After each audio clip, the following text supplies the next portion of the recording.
रेलमंगरा के राजसमंद जिले में इस बार चना का कीर्तिमान उत्पादन हुआ।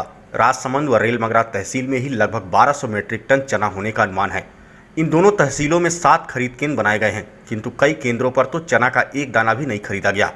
पूर्व उच्च शिक्षा मंत्री व विधायक किरण माहेश्वरी ने राजसमंद, कुवारिया, रेलमंगरा सहित ग्राम पंचायत कोड्डी के ग्राम सेवा सहकारी समिति का भ्रमण कर किसानों से सरकारी खरीद एवं अन्य अभाव अभियोगों पर किसानों से विधायक ने चर्चा की।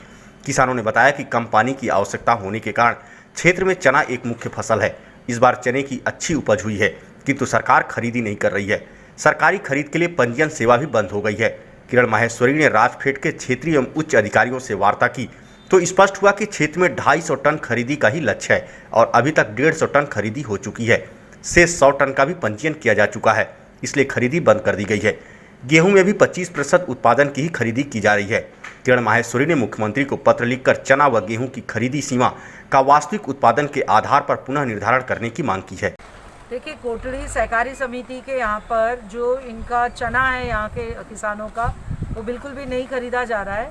इसको लेकर एक बहुत बड़ा आक्रोश लोगों में है कि हमारे यहाँ पे जो मेन क्रॉप है यहाँ का वो चना है और चना नहीं खरीदना। सरकार एक तरफ तो केंद्र खोल रही है कि हम चना और गेहूं खरीदेंगे, लेकिन गेहूं की खरीद तो हो रही पर चने की खरीद नहीं हो रही, जिसको लेके जनता का आक्रोश को सुनकर मैं यहाँ पर आई थी। मैंने जो राज्य सरकार में बात करी तो उनका कहना है कि चना जितना इस जिले का टारगेट था वो हम खरीद चुके हैं और इसलिए अब हम आगे नहीं खरीदेंगे। जबकि यहाँ से एक चने का दाना भी खरीदा नहीं गया इस खरीद केंद्र से। हमने उनसे कहा कि 25% की खरीद को बढ़ाकर कम से कम 50% मिनिमम होना चाहिए। जो आज राजसमंद के अंदर जितने भी ऐसे किसान हैं हमारे जिन्होंने चना बोया है और जिनका मुख्य जो चना ही एक धान है जो उन्होंने बोया है, अब अगर उनकी चने की खरीद नहीं होगी तो वो किसान कहाँ जाएंगे। इसलिए सरकार से मैं मांग करती हूँ कि वो 25% की लिमिट ना करके उसे 50% बल्कि 100% तक की खरीद मध्य प्रदेश में हो रही है किसानों की फसल की, लेकिन यहाँ कम से कम 50% तो करे राजस्थान के मुख्यमंत्री, तभी जाके किसान को उनके चने वो बेच पाएंगे।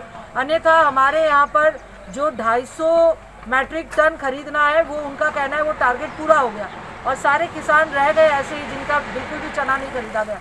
तो ये चने की खरीद को बढ़ाया जाए और साथ ही जो गेहूं की खरीद हुई है राजफेड के द्वारा उनका भुगतान भी पिछले 15 दिन से भी जो खरीद हुई है उनका भी आज तक भुगतान नहीं हुआ। सरकार को चाहिए कि जल्दी से जल्दी इनका किसान का जो गेहूं खरीद रहे हैं या जो भी इनका चना खरीद रहे हैं, सरसों खरीद रहे हैं, उसका भुगतान भी 8 दिन के अंदर अंदर इनके खातों में डाले। अन्यथा बहुत मुश्किल आ रही है। कोरोना की इस महामारी में, संकट में सारे लोग जूझ रहे हैं और ऐसे समय किसान के हाथ में 2 पैसे भी नहीं है कि वो खाद और बीज आने वाले समय के लिए खरीद सके। साथ ही कोऑपरेटिव से उनके पास नोटिस ये आ रहे हैं कि जल्दी से जल्दी आपका ऋण चुका दें। अब ऋण कैसे चुकाएंगे जब गेहूं की खरीद नहीं हो रही, चने की खरीद हो नहीं रही और पैसा इनके खाते में आ नहीं रहा है और वो कह रहे हैं कि आप इनका लोन जितना भी लिया है आपने तुरंत चुका दो। वो कैसे चुकाएंगे? सरकार इस कोरोना की महामारी को देखते हुए कम से कम 3 महीने तक जो इनकी लोन की किस्त इन्होंने ली है उसके भुगतान को स्थगित करे। 3 महीने तक इनको पीरियड दिया जाए ताकि वो लोन के लिए जल्दबाजी न करे चुकाने की, बल्कि इनको राहत दे। उसके लिए ये मेरी सरकार से मांग है। सरकार द्वारा किसानों के बिल पर जो रियायत के मामले में नियमित कर रहे थे तो उस पर आप इसमें सरकार ने जो किसानों के बिजली के बिल के लिए कहा कि हम 3 महीने के लिए इसको स्थगित करते हैं, वो स्थगित करने से काम नहीं चलेगा।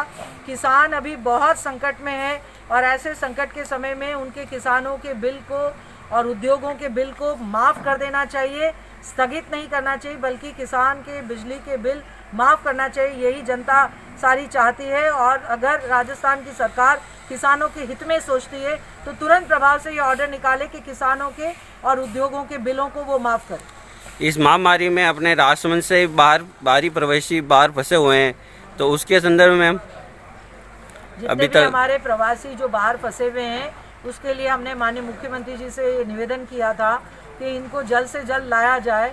राजस्थान सरकार ने बॉर्डर सील करके उनको रोक दिया। पहले उन्हें परमिशन दी, वो अपने घरों से निकल गए, जब बॉर्डर्स पे आ गए तो उस परमिशन को विड्रॉ कर ली, जो एक तरह से बेचारे प्रवासियों के लिए बहुत बड़ी आफत बन गई। अब उन्होंने इसको खोला है बॉर्डर्स को, अब वो लोगों को आना जाना शुरू कर दिया है।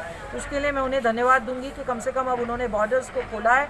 तो जल्दी से जल्दी जितने भी हमारे प्रवासी भाई हैं, चाहे वो महाराष्ट्र में रहते हो, तेलंगाना में रहते हो, तमिलनाडु में रहते हो, कर्नाटक में रहते हो, पूरे देश भर में जहाँ जहाँ पे भी राजस्थानी प्रवासी जो भी राजस्थान आना चाहते हैं, राजस्थान सरकार उनकी मदद करे और उन्हें लाने के लिए शीघ्र ही कार्रवाई करे।